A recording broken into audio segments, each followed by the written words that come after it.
The champagne tower crashed to the floor with a deafening shatter, sending crystal shards and expensive bubbly across the marble ballroom. Chelsea Morgan didn't flinch. She'd seen worse. Much worse. "Everyone stay calm," she called out, her voice cutting through the panicked gasps of the wealthy wedding guests. Within seconds, she had the catering staff cleaning up while simultaneously directing the photographer to capture the bride and groom from a different angle. Crisis averted. Another disaster turned into a footnote no one would remember by morning. But Chelsea would remember. She always did. Every near catastrophe, every bridezilla meltdown, every perfect moment she orchestrated for couples who believed in forever. Couples unlike her. 3 hours later, she sat in her cramped studio apartment, staring at her laptop screen. Her business account blinked back at her in angry red numbers. Negative $4,000. The eviction notice on her kitchen counter seemed to mock her with its bold letters and 72-hour deadline. Her phone buzzed. Unknown number. Chelsea Morgan Event Planning. She answered, trying to sound professional instead of exhausted. "Miss Morgan, my name is Richard Wells. I represent a client interested in your services for an urgent matter. He'd like to meet tomorrow morning. 9 a.m. Vale Industries headquarters." Chelsea's pulse quickened. Vale Industries. Everyone knew that name. Tristan Vale, the 32-year-old billionaire who'd turned his father's failing hotel chain into a global luxury empire.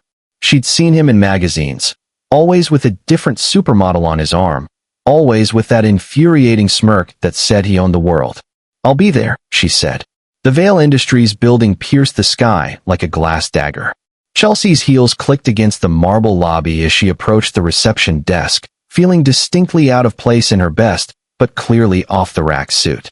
The elevator ride to the 45th floor felt like ascending to another world. A world she didn't belong to. The doors opened to reveal floor-to-ceiling windows overlooking the entire city. And standing against that view, backlit like some corporate god, was Tristan Vale himself. He was taller than she'd expected.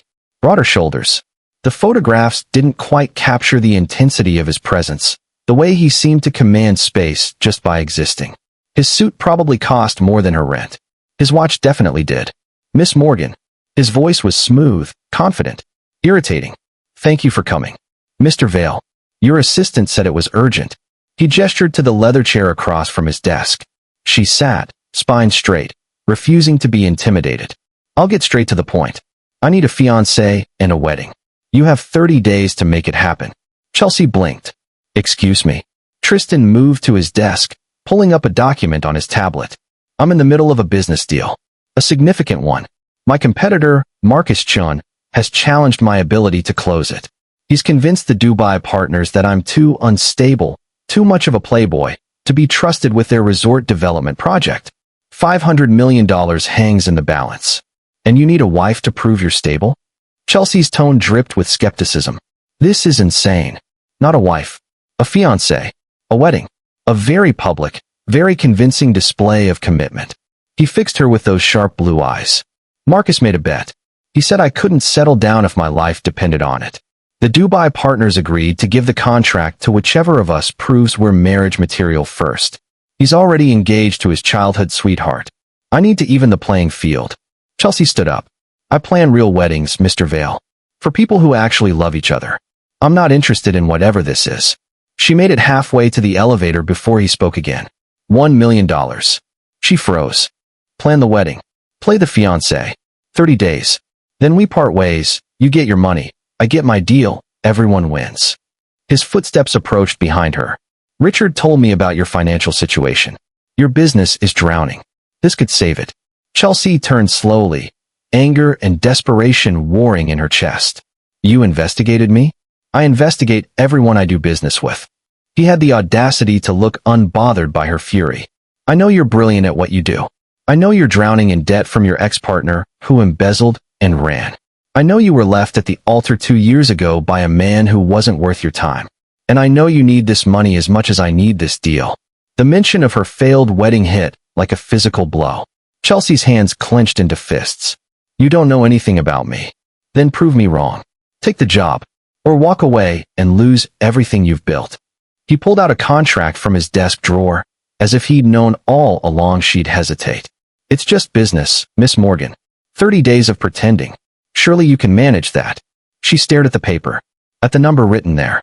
$1 million. Enough to save her business. Enough to start over. Enough to finally stop drowning. No real feelings, she said quietly. Strictly business. Strictly business, he agreed. And after 30 days, we're done. No contact. No strings. You have my word. Chelsea picked up the pen, her hand trembling slightly. This was insane. Absolutely insane. But what choice did she have? She signed. Tristan's smile was triumphant as he countersigned below her name.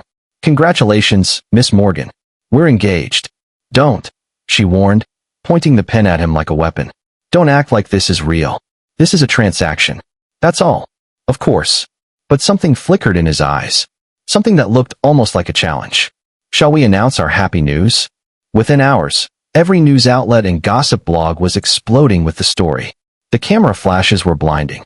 Chelsea stood next to Tristan on the steps of Vale Industries, his arm wrapped possessively around her waist as they posed for the assembled press. She forced her smile to look genuine, to look like a woman in love rather than a woman who'd just sold her soul for a paycheck. Mr. Vale, how did you two meet? A reporter shouted. Tristan looked down at her with an expression that almost seemed tender. Almost. Would you like to tell them, darling? Darling. Chelsea resisted the urge to step on his expensive shoe. Instead, she leaned into him, playing her part. It was a coffee shop, actually. 3 months ago. I was running late for a client meeting. He was distracted on his phone. We collided, and he spilled his espresso all over my portfolio. I knew right then she was going to change my life, Tristan added smoothly, his thumb stroking her hip in a gesture that looked intimate but felt calculated. More questions flew at them, but Tristan's PR team ushered them back inside. The moment the elevator doors closed, Chelsea stepped away from him. 3 months, she asked. That's our backstory. It needed to be believable. Marcus has investigators. If we say we just met, it looks suspicious. He loosened his tie, and for the first time, she saw a hint of tension in his shoulders. My sister's dinner party is tomorrow night. You'll need to convince her. Your sister? Vivian. She's sharp, skeptical. If she doesn't buy our relationship, no one else will either. Chelsea's stomach dropped. Meeting the family. Already. What do I need to know about her? She thinks I'm incapable of real emotion. Prove her wrong. The next evening, Chelsea stood in front of her closet in a panic. What did one wear to dinner at a billionaire's family estate? Everything she owned suddenly looked shabby, insufficient. A knock at her door revealed a delivery man holding 3 designer garment bags. The note inside was simple. Choose one. She hated that the dresses fit perfectly. Hated more that she chose the midnight blue one because she knew it would look stunning. This wasn't real. She needed to remember that. The Vale family estate was exactly as obscene as she'd imagined. Sprawling gardens. Fountain. An actual fountain. The house itself looked like something from a European postcard, all stone and elegance, and old money. Tristan met her at the door, and his eyes widened slightly when he saw her. You look beautiful. Don't. She brushed past him. Where's your sister? Vivian Vale was waiting in the sitting room, a glass of wine in hand, and suspicion written all over her elegant features. She was perhaps 40, with the same sharp cheekbones as her brother, but warmer eyes. Warmer, but no less intelligent. So you're the one who's tamed my impossible brother, Vivian said, extending her hand. I have to admit, I didn't believe it when I heard the news. Chelsea shook her hand firmly. I'm still not sure I believe it myself. Vivian laughed at that, some of the ice breaking. I like her already. Come sit. Tell me everything. How did this happen? Over dinner, Chelsea spun the coffee shop story, adding details about subsequent dates that she and Tristan had supposedly had. She described a fictional picnic in Central Park, a jazz club where they danced until dawn, a rainy afternoon spent in his apartment watching old movies. What's his favorite film? Vivian asked suddenly. Chelsea's mind went blank. She had no idea. Tristan jumped in smoothly. She always teases me about it. Casablanca. I'm a hopeless romantic, apparently. Hopeless is right. Chelsea added, finding her rhythm again. He cried during the ending. I did not cry. You absolutely did. I saw the tears. They argued about it with enough genuine irritation that Vivian actually smiled. But later, when Tristan went to get dessert, his sister leaned close to Chelsea. I don't know what game you're playing, Vivian said quietly, But I've never seen him look at anyone the way he looks at you. Just don't break his heart. Underneath all that arrogance, he's more fragile than he pretends. Chelsea's throat tightened. I would never hurt him. The lie tasted bitter on her tongue. The next 2 weeks blurred together in a whirlwind of wedding planning and public appearances. Chelsea threw herself into the work, designing a ceremony that would be breathtaking even if it was meaningless. Tristan was surprisingly involved, showing up to cake tastings and florist meetings when she'd expected him to be too busy. At the bakery, he fed her a bite of champagne cake, his fingers lingering against her lips. Their eyes met, and something electric passed between them. Something that felt dangerous. This one, he said softly. It's perfect. Chelsea pulled back, her heart racing in a way that had nothing to do with sugar. The vanilla is also good. I trust your judgment. That was becoming a problem. He trusted her. He listened when she talked about her vision for the wedding. He remembered that she took her coffee with honey instead of sugar. He texted her good morning every day, even though their contract didn't require it. And she was starting to forget this was fake. The wedding dress appointment was her breaking point. She'd chosen a boutique she'd worked with before, somewhere she felt comfortable. But when she stepped out of the dressing room in the flowing white gown, train trailing behind her, everything changed. Tristan was sitting in the waiting area, scrolling through his phone. He looked up when she appeared, and his phone clattered to the floor. He stood slowly, his expression unreadable. Then he moved toward her, stopping just inches away. Chelsea, he breathed, and her name had never sounded like that before. Like prayer. Like reverence. She stared at their reflection in the three-way mirror. They looked like a real couple. Like people in love. Chelsea's vision blurred with unexpected tears. She'd worn a dress like this before. 2 years ago. For a wedding that never happened. She'd stood at the end of an aisle decorated with white roses, waiting for a groom who sent a text message instead of showing up. I can't do this, she whispered, gathering her skirts to flee back to the dressing room. Tristan caught her hand. Wait. Let me go. Not until you tell me what's wrong. She whirled on him, tears streaming now. What's wrong? I wore a dress like this once, Tristan. I had flowers and a cake and a groom who promised me forever. And he didn't show up. He didn't even have the decency to break my heart in person. Tristan's jaw tightened. He was an idiot. Maybe. Or maybe I'm just not worth staying for. She pulled her hand free. This is all fake anyway. Why does it matter? Because it matters to me. His voice was low, intense. Watching you in that dress matters. Knowing someone hurt you matters. You matter, Chelsea. She shook her head, backing away. Don't say things like that. We have a contract. This ends in 2 weeks. What if I don't want it to end? The words hung between them like a confession. Chelsea's heart hammered against her ribs. This couldn't be happening. He was a billionaire who bet on marriages. She was the girl who planned them because she'd never have one. They didn't make sense. I need to change, she managed, and this time he let her go. That night, she tried to convince herself it was just the romance of the moment. The dress, the setting, the pressure of pretending. But when Tristan texted her at midnight asking if she was okay, and she found herself calling him instead of texting back, talking for 2 hours about everything and nothing, she knew she was in trouble. Real trouble. The paparazzi caught them leaving a restaurant 3 days later. Tristan had pulled her close when the cameras started flashing, his body shielding hers from the worst of it. In the back of his town car, sitting too close, both breathless from the chaos, their eyes met. Thank you, she said, for protecting me back there. Always. His hand came up to her face, tucking a strand of hair behind her ear. The touch was gentle. Too gentle for something fake. Chelsea's breath caught.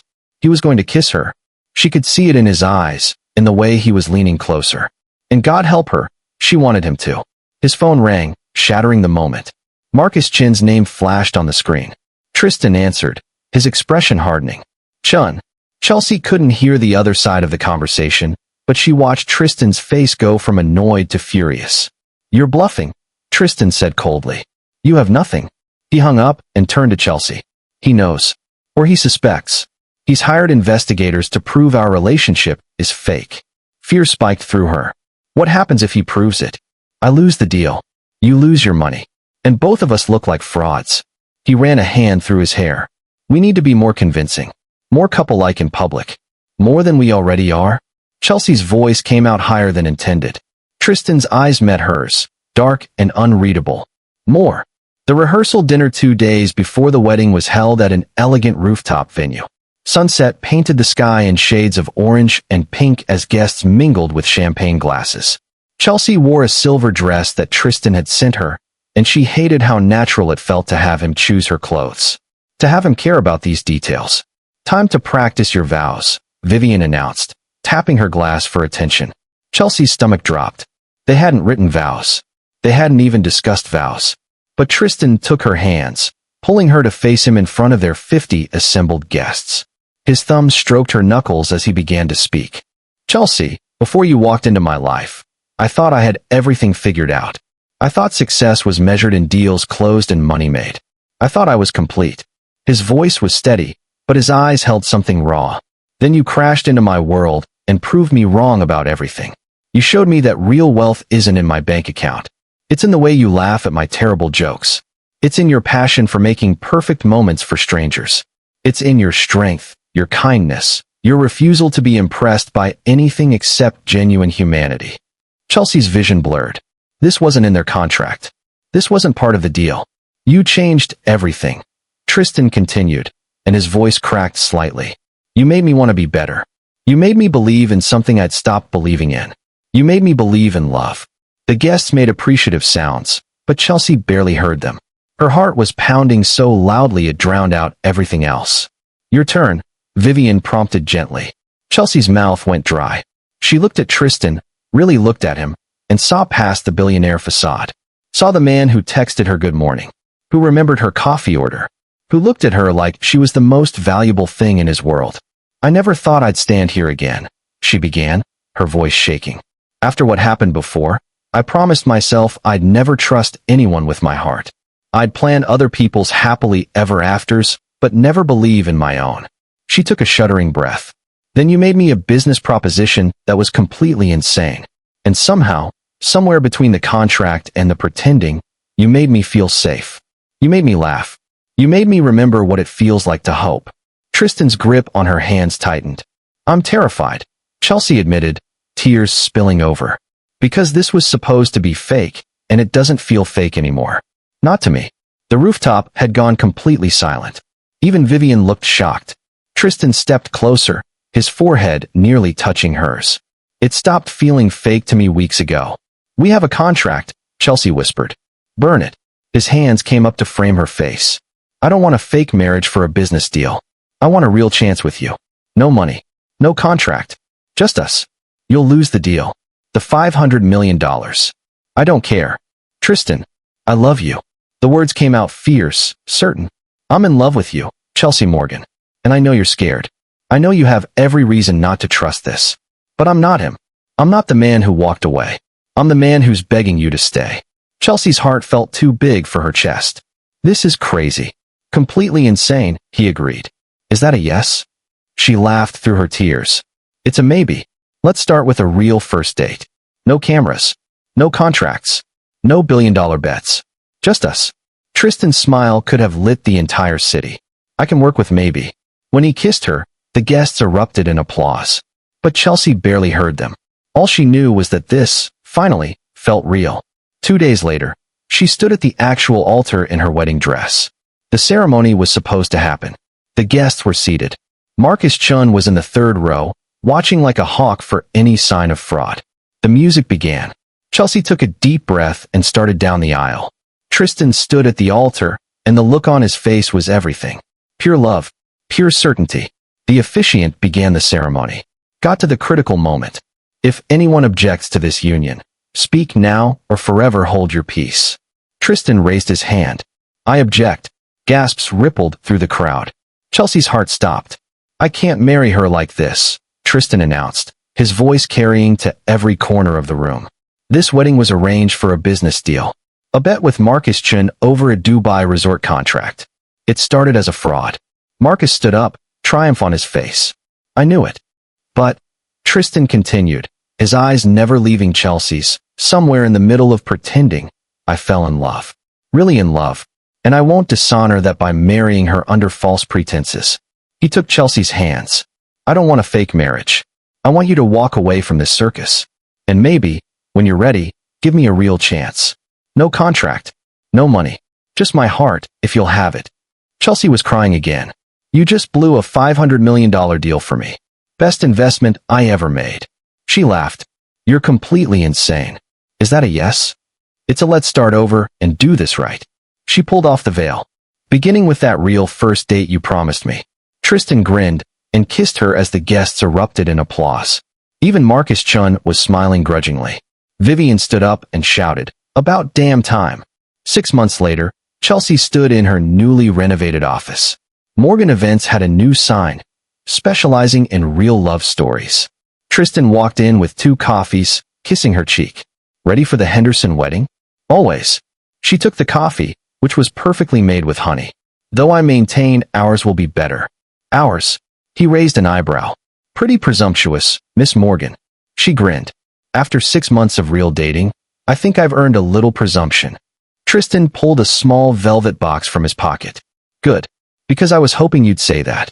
Chelsea's breath caught. He opened it, revealing a stunning ring. No bets. No contracts. Just a simple question. Chelsea Morgan, will you marry me for real this time? She launched herself into his arms. Yes. 1,000 times yes. Some bets were worth losing to win everything. If you enjoyed this story, don't forget to like this video, subscribe for more romance tales, and comment below what story you want to hear next. Thank you for watching.